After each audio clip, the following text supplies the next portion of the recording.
What's going on, HeroClix fans? This is Randy with Clix'd Crusader, bringing you another episode. Today, one I'm really excited about. It's going to be the first in a new mini-series that I've kind of teased. I put out there on socials a little bit, but something I'm really excited about. I've said it before, one of my favorite things about HeroClix isn't necessarily the meta or building the absolute strongest team that kind of breaks the game, exploits things, but rather being able to put together these theme teams, pieces from the comic series that I love and grew up reading and continue to read today. So this is something that I've been thinking of, what type of content can I bring outside of unboxings? Things that might be able to add a little bit of additional value to the fun you have when you're playing the game.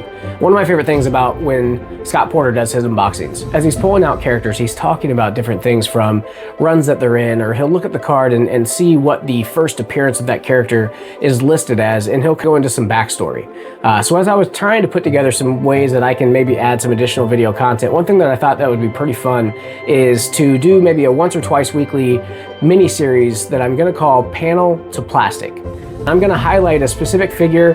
More than likely it's going to be a figure from a recently released set, or as we get closer to the release of a new set, I might do some of the spoiled figures, and I want to take feedback too to see what people want to see, and I think it's going to be a lot of fun. I think we're going to be able to take a look at some of these figures, really flesh out their backstories, where they came from, and today I'm really excited. My first one that I'm going to cover is going to be one of my absolute favorite runs right now, maybe my absolute favorite run, and no coincidence that I'm saying absolute so many times, because it's going to be Wally West himself, Absolute Flash.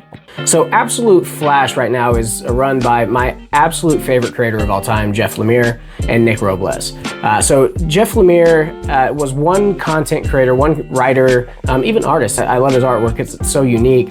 But he's one writer that has always just really spoke to me. Somebody that I can't really point out a single run that he's written or created that I haven't absolutely fallen in love with. And I think it's part of what makes Absolute Flash so much fun to me and why I love that series so much. One thing that I want to talk about during this video is just some of the differences between this version of Wally West in the Absolute Universe versus the one that we're used to with Teen Titans, and they're very different characters. And when I first saw that Jeff Lemire was going to be the one writing this comic, I was really intrigued because we're used to this Wally West that's cocky and confident and kind of brash, and if I'm being honest, without giving too much away, that's just absolutely, no pun intended, not what we're getting with Absolute Flash version of Wally West. So the Absolute version of Wally West is honestly a little more introverted.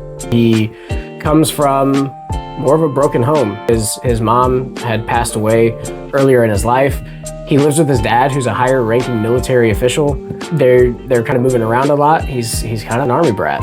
And honestly, it's kind of led him to a life where he just doesn't have as much of a social life. So very different from the outgoing and social, cocky Wally West that we're typically used to. Some of the other really big changes in the Absolute Universe version of Wally West and the Flash, which I won't get into too many spoilers, but just kind of a broad overview. So in this version, a much darker, grittier version of the Flash than we're used to seeing in the main continuity. So what we see is Wally West in the Absolute Universe is a little bit more of a loner due to moving around so much. He doesn't really have a whole lot of friends. In the landing spot that we see as the series opens, really the only friend that Wally has is Dr. Barry Allen. Now, this is definitely a very different Barry Allen than we're used to seeing in the main continuity, but they do develop a friendship. Not necessarily the mentorship that you see in the main continuity where Barry's going to teach Wally how to utilize the Speed Force and everything else, because in this version of this world, there is no Speed Force, which is something that makes it really unique. You see a Wally West who's already kind of an outsider, doesn't really have a big group behind him. And there's events that take place that I'm not going to necessarily ruin or get into, because my hope from this is that at least one person watching this video is going to go and check out the Absolute Flash run by Jeff Lemire and Nick Robles. It's really fun.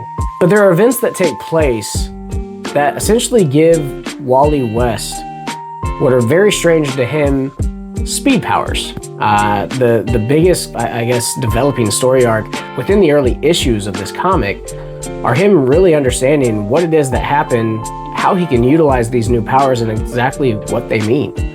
So it's a big struggle for him, and it's honestly one of my favorite parts about this series is that it's not what you're used to with a typical Flash comic book. And what I want to make sure that I mention for anybody that might be looking to check this out is if you're going into it expecting some of these huge speedster battles on a grand epic scale, this really isn't what you're going to get with Absolute Flash.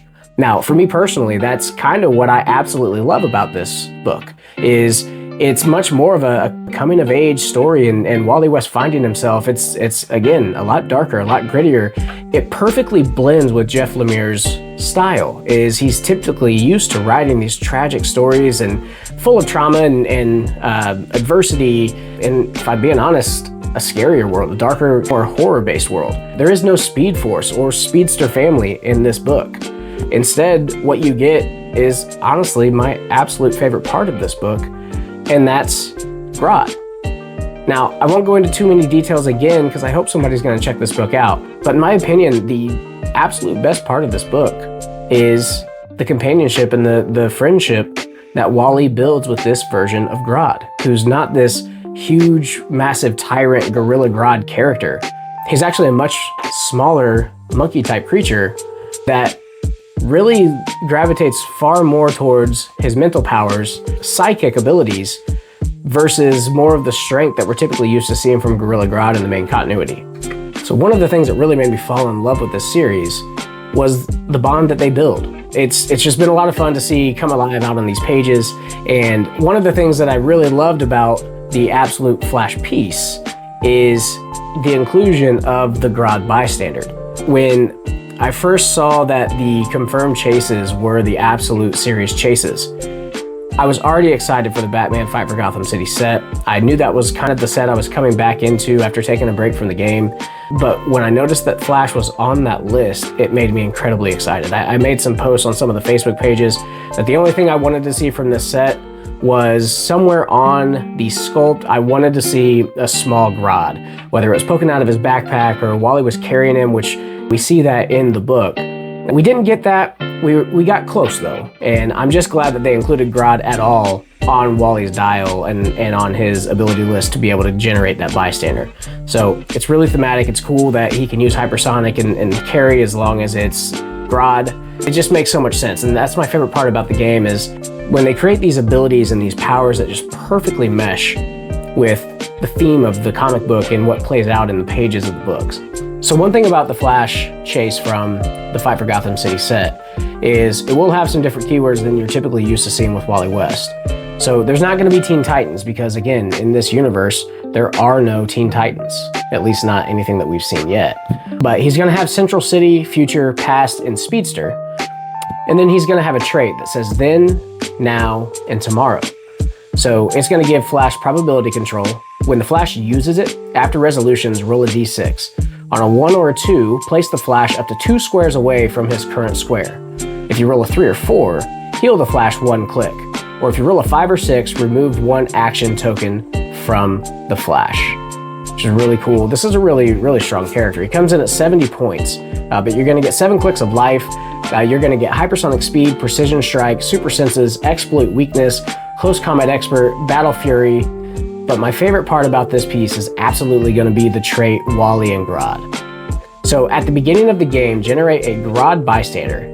When the Flash uses hypersonic speed, he instead has carry 1, but only to carry Grodd. So cool. This Grodd bystander is easily my favorite part about this piece. Again, just very thematic, and exactly what I wanted to see out of this piece. So he's also going to have a move ability, which is going to be need to stop and face it head on, which is a stop click, and it's going to have improved movement through blocking, charge, but don't have speed. Absolutely love this figure. This was my most wanted piece from the set. Really happy that I actually pulled it out of a booster, which just makes it that much better when you actually pull it out of a pack and don't have to go onto Facebook or your local group or to eBay to pick up a piece. So again, I hope everybody enjoyed this. This is something that I want to continue to build on. I'm trying to make these shorter videos. We're going to continue to highlight other pieces. If anyone has anything specifically that you want to see me cover, I would love to. Please drop some comments. Again, thanks for hanging out with me. Give me a like, a subscribe. Give me any feedback that you have. I'm still learning, trying to get these uploaded, but really having fun doing it. And again, thanks for watching. We'll see you soon.